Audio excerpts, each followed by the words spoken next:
the MS Michigan Man 64 podcast.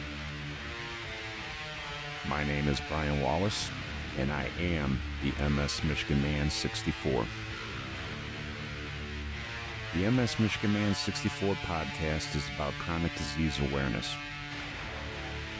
I have had multiple sclerosis for the last 27 years. It's an invisible chronic disease that I've been battling for half of my life.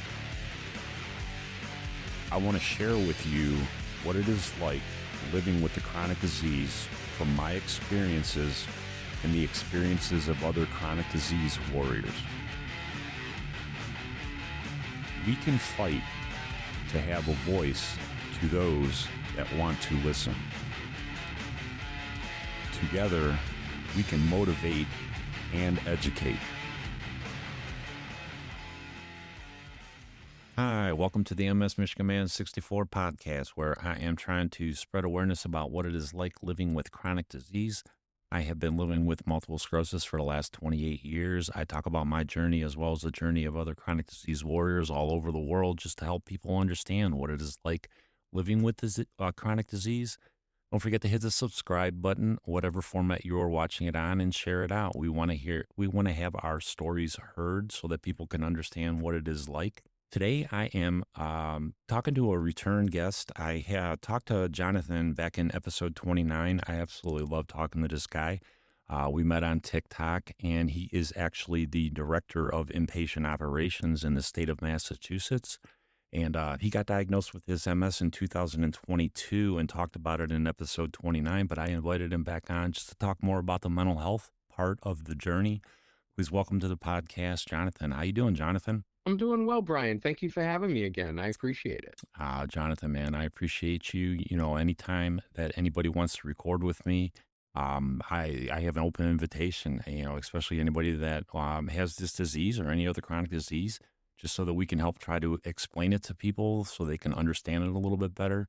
And the fact that you're the Director of Inpatient Operations for the state of Massachusetts, and you're a mental health professional. I mean, that's just so valuable in our community, just to help understand this disease. So I really appreciate you, buddy.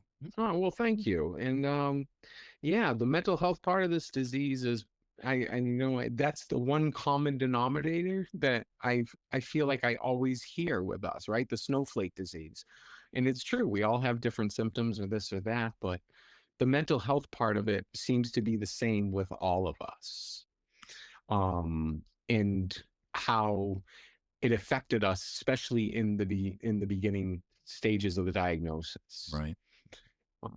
Yeah. So I, since I was last on, I've also, looked into my mental health and how I can help myself, and, making sure that I'm discussing things with my provider and making sure that I'm going down the right roads of taking care of myself, both physically but also mentally. Probably mentally first and then physically, because if you're not mentally in a place that you can deal with the physical, it'll just make the physical 10 times worse. Absolutely, man. I tell, me and you have so many conversations. We talk all the time, and not just when we're recording. We're always talking on TikTok, and we'll get into all that later.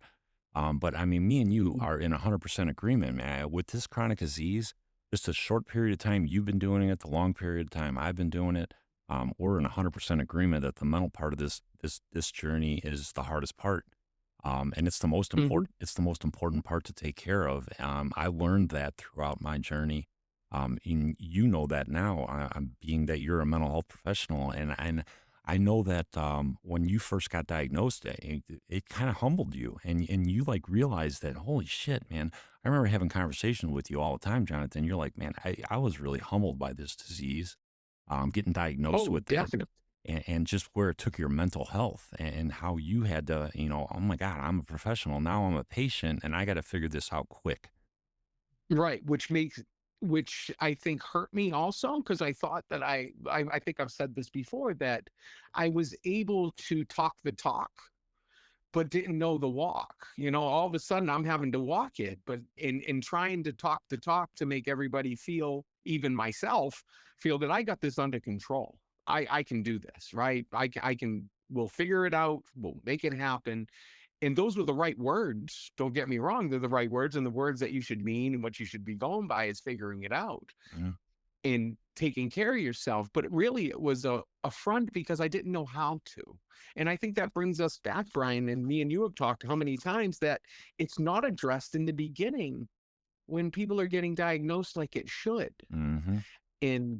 And that's still, I think one of the major gaps that we have right now I agree. is assessing the mental health part of it. We need people in professional places that are trained and can, because people aren't even going to know what to say. They're getting hit with this news. They don't know what to say. They don't know what to do. Well, There has to be systems in place that help people to identify these things, because it's not in identifying the help that they need. It's not that they won't mentally struggle. I can't imagine anybody getting this diagnosis and not mentally struggling with it. right. But the levels of assistance and help in this will be very widely. Mhm. And that's where our system needs to recognize that and use evidence-based tools and evidence-based treatments to help people with this transition and how it goes. Yeah, And I just think exactly. it's there. Exactly, Jonathan. And like in our past conversations, I mean, the neurologists, they're highly trained professionals. I mean, they went through a lot of years of school. They know what MS is. They know what cause, or not maybe not what causes it, but they know how to treat it, and all that. But they don't know how to tell you you have it. They weren't trained in that. They didn't go through the training that mental health professionals go through.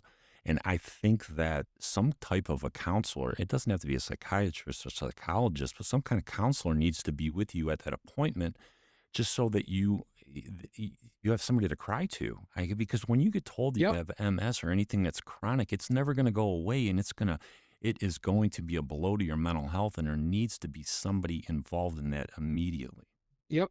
And we heard it from different people, like as we talked, people that I've talked to too. Some health systems have a great system. Yeah. And I think this goes back to, there's we have all these things in place for people, when you go to a doctor's appointment, do you feel safe at home? Do you feel this? Do you feel that? Right?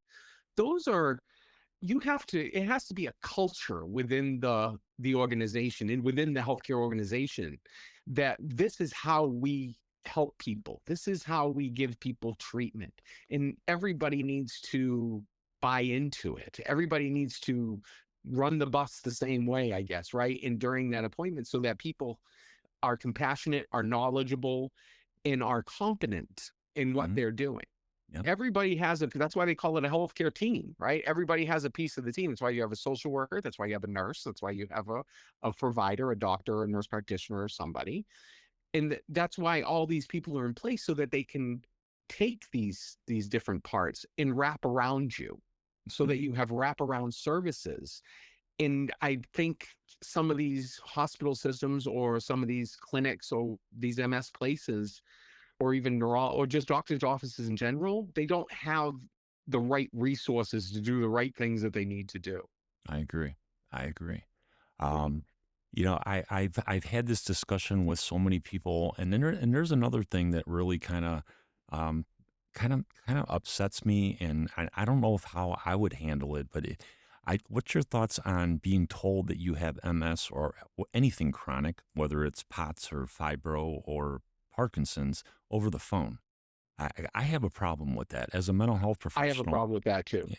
What? Okay, Yeah. give me your thoughts on that. uh, People should not ever, because you can't guarantee how anybody's going to react to any That, uncomfortable news. yeah, exactly. I don't want to say it's bad news, because I don't like to say that anything's bad and things become uncomfortable, things that have to be managed. Nobody should ever hear about that on the phone. Right. And in our days, technology now, some of the negative effects, I think, of technology are that people get their results now before anybody, right? Yes, I know it. Before you leave, you got these results. Yeah, And they're. sometimes these results can be, number one, they're confusing, Hmm. because sometimes you just get a line graph with what's high and low and you, and you don't know what any of that means. Hmm.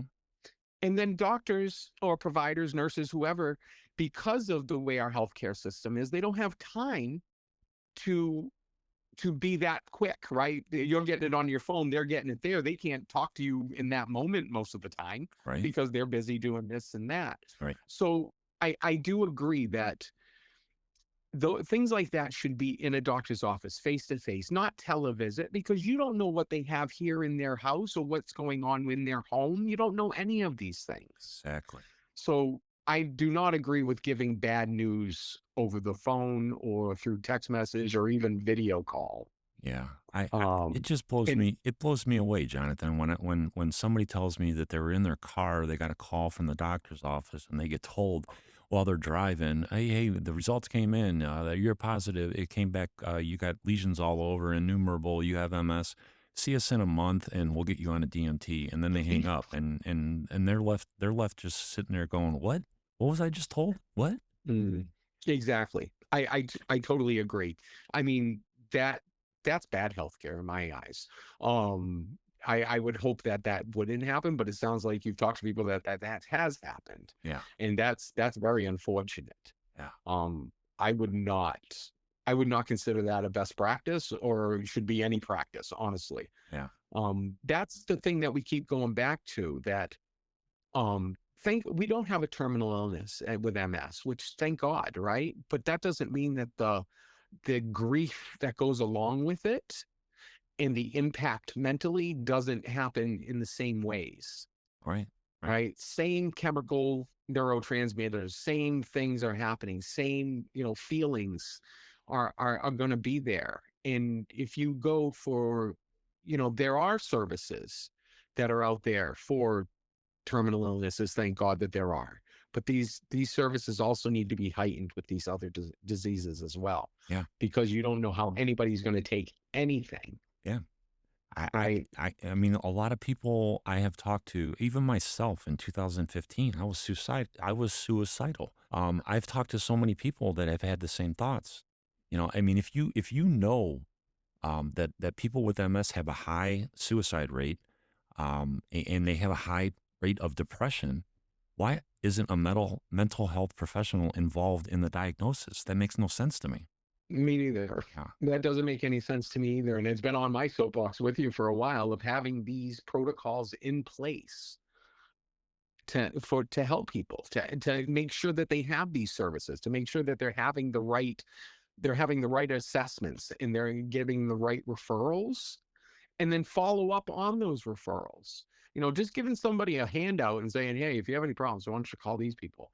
That checks a box. That's not doing your due diligence of treating a patient. Right. Right. And that's where it's a culture shift, right? People come up, amazing healthcare professionals come up with amazing ideas with the inputs of patients and patient experiences and all of these things. But the culture has to embrace it, have to say, this is how we operate. This is our vision. This is how we treat our patients. Yeah. I wish And it oh, can't just be a I wish every system had that way, that type of a treatment. But yeah, I think everybody needs to get on board with that. Because there's a few hospital systems that we've heard about that do. I know it. I know it. And I always say, what's their name? Because I want, you know, we can influence. Our voice is heard through your podcast, through our TikToks, through whatever. Our voices get heard, and how voices get heard, and then that changes to, changes in practice. It really does kind of happen. Sometimes it's on a small scale, but then if you can honestly put things forward, do the work, do all of that, you can change practice. You can start off small, and then it goes to here, and then it shows that that's how best practices are done. Right. That's why, all other best practices for medical conditions on why we take blood pressures every 4 hours, or we do this, you know what I mean, is based in a science that was backed up by data. Yeah. So let me get your thoughts on this, Jonathan. So let's just say that you're going through the initial trying to figure shit out. Do you think, as a patient, taking charge right then immediately and saying to the provider who's running these tests on you, hey, when you do figure this out, when we do figure this out, I want in person. I don't want a phone call. And you can demand that from your provider. I think you should. I mean, if I had to go I through think you this, can. yeah, go Yeah, ahead. I mean, you can say I prefer not to discuss these things over the phone or televisit, Yeah, and I mean, I think that all of that we're in control. yeah, We're we the are. patient. We're in control. This isn't, the pandemic was a very odd time in why things would have done the way they are, but things are back. Things are open. You can go. I had my physical this morning. It was an in-person meeting, right? And I Yeah, talked to my doctor and all of that.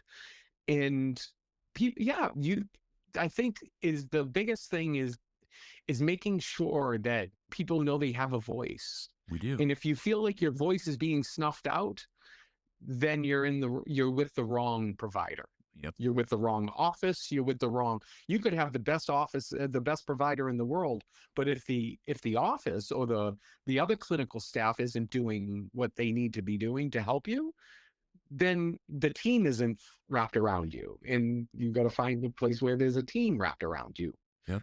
And that team is so important. I know we were talking about this a little bit earlier, and I just want to talk about like how I took control of my mental health meds, and the way that I did it, and I wasn't here when I was 27. I mean, if I was 27, I would have just been listening to my doctor and ignoring everything, like most people are when they're young and they're new in this disease. But like what I have learned throughout my journey is that I do have control, and I did a podcast episode with my stepdaughter, and she started telling me that I didn't need to be on my antidepressant if I didn't need it.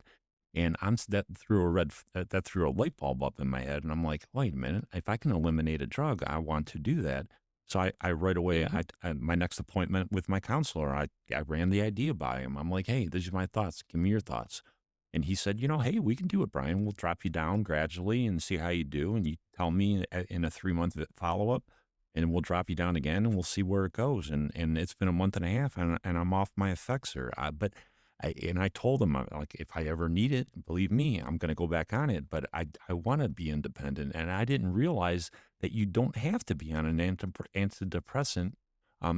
It wasn't originally made to be an everyday medication. It was like, just to bring you out of the depression. I didn't know that. And I worked in the mental health field for 20 years, and I never knew that. I don't think a lot of patients know that. You can take Mm. control of your team. It's your team. Well, that's the thing, right? Is that you did it the right way. And I learned most of my stuff from people on TikTok and get me then to research more. And I hear this, and it's such a wealth of knowledge.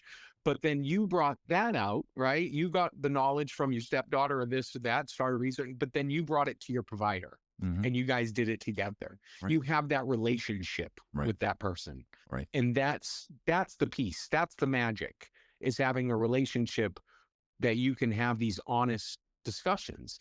And that should be during the initial meeting or meetings, depending on, during that beginning phases. That's when providers and doctors' offices and whoever needs to empower the patient Hmm. to be part of their care, Yeah. and like that you are part of the care. You need to be. You're the leader here. What are we doing? Right. Hmm. And I'm here to give you advice and make sure that you're going down the right road. And that's a relationship. Yep. And I tell people all the time I record with or new in this journey, even with your neuro, I mean, you're in control with your neuro. If they want to change your DMT, you don't have to change. It's your body. You can take whatever you want. If you choose not Yep. that, if you choose that you want to go the natural way and not take a DMT, I mean, that's your choice too. It's not the neurologist's choice. Mhm. And a neurologist shouldn't say, well, if you're not going to take a DMT and I don't want to see you. I mean, that's bullshit too. I mean, That it is. should be the way the patient wants to attack this disease. Give them all the information, give them the good information, give them all the tools they need, and let them make their decision and support it. Exactly. And that it from the beginning of it, right, that needs to be there. Like I remember when I was so before I had a neurologist at a big MS clinic up here in Massachusetts, world renowned, all of that. I I didn't I didn't like the way that they did business. I just didn't like the care that I didn't feel like I was the leader of this team. Yeah. I didn't feel like I was getting the attention that I need, because somebody, when they're first diagnosed, they need the attention. Once you're stable and you're this and you're that, you aren't going to call the doctor's office every day. But Right. let me tell you, during that first year, 6 months, year, you're going to be calling because everything is so new. You're like, oh my God, and they have to wrap that around you. Yeah. And that's where, okay, you got all this. This has happened to me. This has happened to me. They need to be trained to recognize that you're very anxious right now, Right. and that you need to be checked in on and how things are going and what else can we do for you. Even if, a trained clinician and a trained professional can help you when you don't even know you need it, but you're so outwardly anxious and you're so outwardly depressed Mm-hmm. because of what's happening. You're in a whirlwind, that this is the time that they're supposed to help you get through this. Right. And I think that the medical side of it, which definitely needs to be addressed, right? That's the biggest part of it, but we don't address the mental part of it. And it's a holistic, the whole person needs to be, because it's a whole person disease. It needs to be done with the whole person. So I agree, like that healthcare should have, like offices should have these resources on site to be able to help people through this. And then give the proper referrals and going on from there. But there's a bridge then from just giving somebody a pamphlet and telling them, they're going to make a referral and you'll be all set. That's not a bridge. No. That you took the bridge away. Right. And now they got to somehow get to the other side here. That 9 out of 10 times they might not go through with that piece of it. Right. Because they weren't helped through that piece. Yeah. So let me ask you this, Jonathan. I mean, all this that you're telling us, and you've been diagnosed now since 22. You're 3 years into it, which to me is still infant in this disease. Looking back at my 28, how have you learned how to utilize different tools to manage your mental health, beside like the therapy and all that? I mean, what are all the tools that you use to manage this new disease that you've been going through? I keep myself occupied. with hobbies that I like, whether it's scuba diving or it's, riding that little 3-wheeler car that I have, finding different ways to spend time with my wife that we can still do fun things. And, and definitely staying up on all my appointments, all the meds that I should be taking, and just, diet, exercise, hydration, doing all of that to help me have the best shot as possible, but also realize when I'm having an off day that it's okay to have an off day. It's all right to have an off day, because this disease is going to beat you. It's going to beat you down, and you got to get back up, and it's going to beat you down again. Yeah. And you hope, what you do is you try, I have a very, very, very supportive wife. I have very supportive friends. And probably the biggest one is I have a very supportive supervisor and team under me, and in all of the Department of Mental Health have really wrapped around me. And that, taking out that stress, taking out the my work stress and this and that, and still being able to contribute and work, is probably been one of my biggest fights, one of my biggest allies here. I can't say on how much my wife and my work life is so great when it comes to that kind of stuff, of being understanding. Now, everybody doesn't have that. Right. And that's where we have to put in different supports and different things and find things, whether it be, socializing with people on TikTok because you can't leave the house, or getting into a community, looking at different ways, because it's going to be different. Let's face it, your life's different now. Exactly. And sometimes that's not a bad thing. I mean, different can be great, right? It's just how you make it great. Yeah. And how you take your specific situation. I agree with that, Jonathan. I mean, it's been an adjustment for me. I worked 20 years with this disease. Actually, with the state of Ohio, I worked 20 years. And then, when I lost my ability to work with them, I mean, I had to take care of my head because, and I didn't. It was a 2-year struggle. I got suicidal and all that. And my wife, thank God, she helped me out of that and made me Mhm. go get professional help. And, I got back in the workforce again, and I kept on going. You got to pick yourself back up. Yep. Even when I lost my ability to work the last time, it was another kick in the gut, and I had to get back up. And now here I am now. I found podcasting to be my release. I mean, that is my enjoyment. I love talking to people. I love talking about our journeys. But you have to find that, and you might have to tweak it. It might not be what you normally did, the last 20 years of your life, but you might have to figure something else out. It might be something completely outside the box of what you ever did, but you got to figure it out. Right. And you may absolutely love the next, you will love the next thing that you figure out. Right. You're gonna that like you I think you always say it, Brian.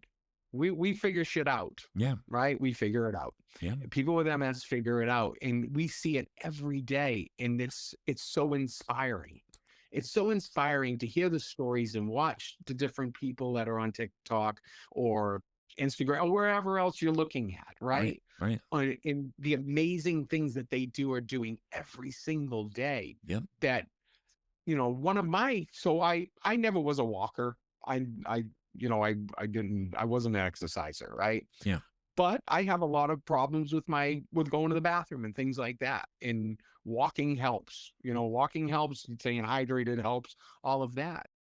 What I do is I've made it a thing to listen to your podcast when I go walking a few times a week. I go do that. Yeah. And I listen to the stories and they inspire me. Every one of them inspire me. And then I listen to other podcasts and I just try to take in as much information as I can because I never had my work was everything. It was my purpose. It was everything. Yeah. Well, I still love my work, but this is now my purpose Yeah. is to fight this disease, be with people and get to be the best version of myself. Yeah, I totally agree with that, Jonathan. I mean, I've met so many amazing people all over the world. Since I started doing this almost a year ago, I'm almost to my 100th episode. And, I got Tilly up in British Columbia, Canada. I love talking to that girl. She's just such a badass. She's young in this disease. And I watch her do her Tabata every day, whether she's sick Yup, or not. And she gets up and keep does it, going. and she goes to work, and I mean, she's just a badass. And then I see, She sure is. and I see Mike up in Alaska. I mean, he said screw the DMTs, and he locked himself in a weight room, and the guy went from 180 pounds, he's 280, and he looks like a bodybuilder now. I mean, that's the way he She really does. I mean, Yep. there are just so many badasses that I have met on TikTok. You're one of them. I mean, I met you. You showed those scuba diving. I think that's badass. I mean, me and you have talked about that before. That's one of my bucket list things that I've always wanted to do, dive down, but I'm like scared to death. And you're like, I watch you do it, and I'm like, God dang it, man, that guy's got MS, and look at him go. It's just awesome. I think there was a higher power that gave me that. I mean, I had MS when I started scuba diving, not knowing it. I didn't know I had MS, but I had gone numb the like 3 weeks before the class. I'd gone numb from the head down. And that was that isolated clinical incident, the first one they have. Right? And it got better and I didn't know, but I've never not scuba dived without MS. And not that I probably, I definitely could have done it before, but I can do it when I have MS Yeah. because I feel like all the symptoms kind of go away when I'm down there. Yeah. And I think that some higher power said, hey, you need this. You're going to need this, buddy. I And that's just figuring things out, being open to new experiences and being realistic though. Like I know that I love to ride motorcycles. I know I'm not going to ride a motorcycle anymore. That hurts. It does hurt, but I found other ways. Right. And I found other ways to have fun. So be realistic, but don't give up your dreams. That's for sure. Even with the motorcycle thing, Jonathan, I had one before I got diagnosed, and I got rid of it after I got diagnosed because I was just like, okay, I'm done with that. And I missed riding. And how I figured it out when my wife and I got our place up by the lake, I'm like, you know what? I want to get a jet ski. I mean, that's as close to a motorcycle as I can get. And Yep. if I fall off of it, at least I'll be in the water. And I did that for like 4 years. I'm like, it's badass. Yep. And that's MS is figuring it out, right? Figuring out a new way to do things, figuring out a new like Adam, mess with a wrong MFer. Yeah, I love watching his new videos with the neural thing. yeah. I just can't get over it. Figure it like he's a badass. Like, I mean, wow. Guy's got Just like, guy and guy's got primary progressive, and he basically was in a wheelchair, and the guy's up walking around better than me, and I'm just like, my jaw drops every time he puts a video out. I'm like, Jesus Christ, Adam, man, you're gonna be like running a 5K soon. right. I mean, just the amazing things that we figure out that we do. It just is so inspiring. And by being inspired, that helps my mental health. Yeah, About that I can do this. I'm going to figure out I want to do that, and I'm going to figure out how I'm going to do it. I yeah, don't know it's going to be different, but I'm going to figure it out and we're going to go for it. yeah. And that's kind of the way that I'm trying to live right now. I don't live like today's my last day, but I live like there isn't tomorrow, I guess. Mm, I okay, guess that's a way to say it. Jonathan. Meaning, think eh, about the future, but don't live be afraid of the future. Man, that is just like that's the perfect way to put it. I couldn't have put it any better, man. I live for today. I know that I know the sun's going to come up tomorrow, but I enjoy today. I enjoy Yeah. everything about it. When it's summertime, I want to be up by the lake because I enjoy that. That's my paradise, my mental health. And you got to find that. You got to find it and just enjoy every day you got that you can talk, because there's a swab over in the UK. The guy lost his voice, man. You still have your Yeah. voice. Enjoy your voice. Use it as much as you can. I'll be talking until I can't with this podcast, and Yep. because you got to appreciate everything you can still do with this disease because you don't never know when it's going to take it away, man. You can wake up in the morning and something's gone. So enjoy it today. Hmm.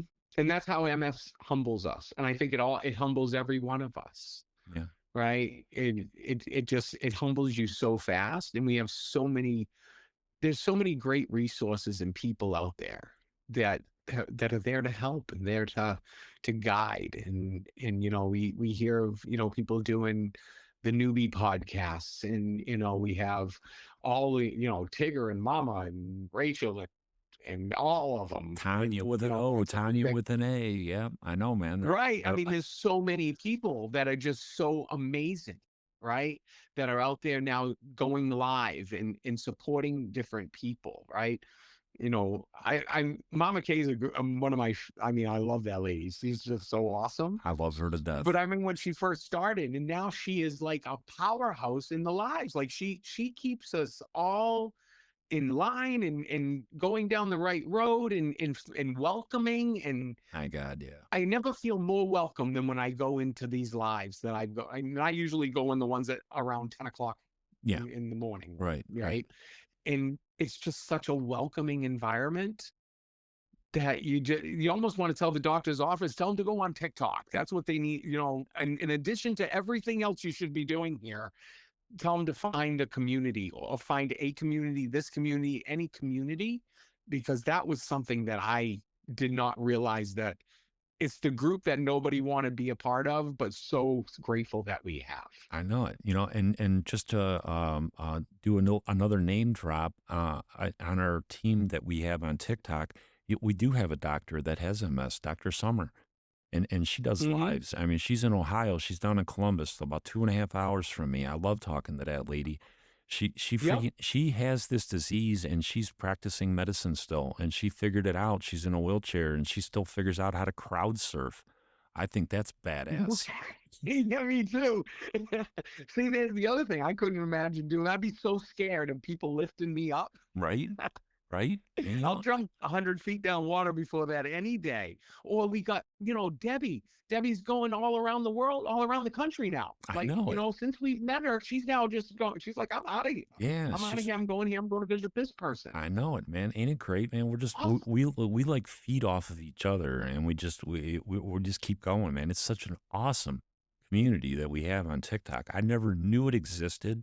I'm a 55-year-old man that hated social media, and when my daughter introduced me to it, I'm just like, "What? Wait a minute. I didn't know there was that this was going on." And I'm like, "I love it every day. I'm on it every day." Yeah, me too.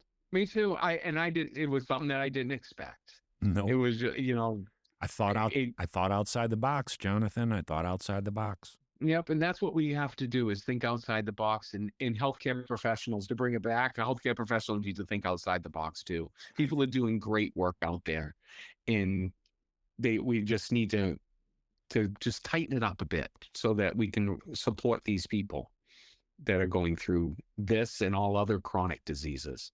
Yeah.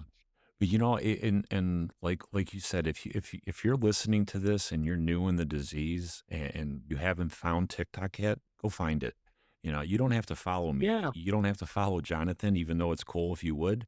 But there are so many just badass people all over the world, and they have different chronic diseases. It's not all just MS. I mean, I'm friends with Maggie over in the UK, and she has POTS, and I've recorded with her, and I have a beautiful lady up in Norway, Darlene, and she has endometriosis, and I recorded with her. I mean, there's just so many awesome people that I have had the opportunity to meet, Jonathan. I mean, it's just an awesome platform, the TikTok It really, platform. really is. Yeah. So It, yeah, it really is. It opened up a world for me that I didn't expect, and so glad that I did.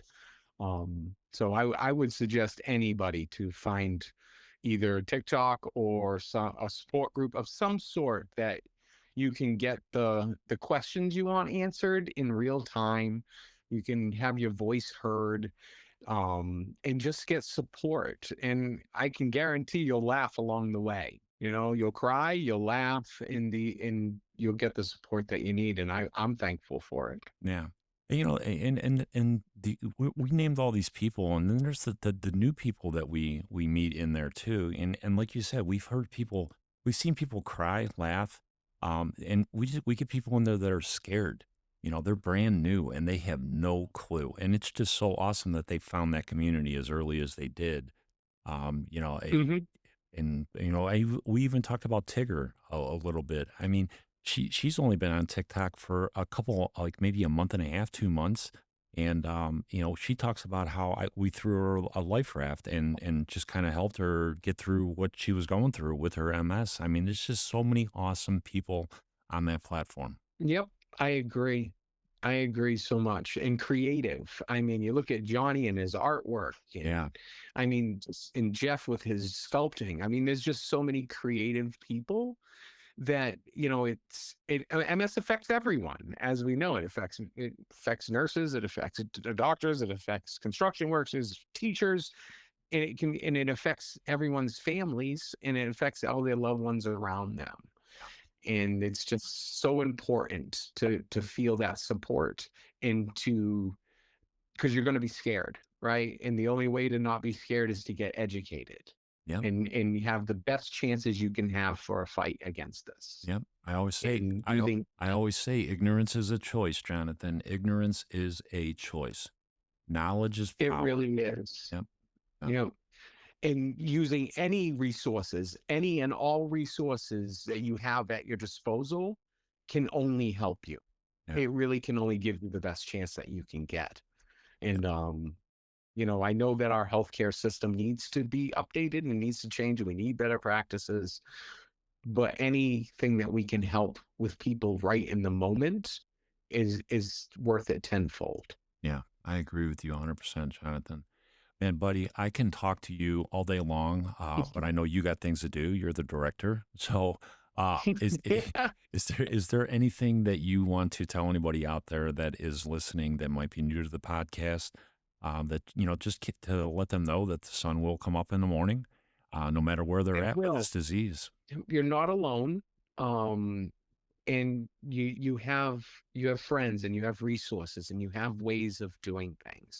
Reach out. That's the best advice I can give to everybody. Don't sit with this alone, because it's a very lonely place. Yeah. And I'm just happy to found the people that I have found, and doing the things that I have done. So Amen. don't change your dreams. Amen. Just be realistic. Yeah. Amen, Jonathan. And I love that. Anytime that you want to come on, Jonathan, I know we talked a little bit before we started recording. You're going to be a regular with what's going to be happening. I'll be announcing that here shortly. Jonathan's going to be episode 99 Yeah. that you're listening to. I will be talking about it in episode 100 about what's going on. I'm really excited about it. Don't forget to hit the subscribe button on whatever format you are watching it on. You can follow me on TikTok, MS Michigan Man 64. You can follow me on Instagram, MS Michigan Man 64. And I'm on Facebook, Brian Wallace out of Brunswick, Ohio. Till the next episode, it's the MS Michigan Man 64. I am out.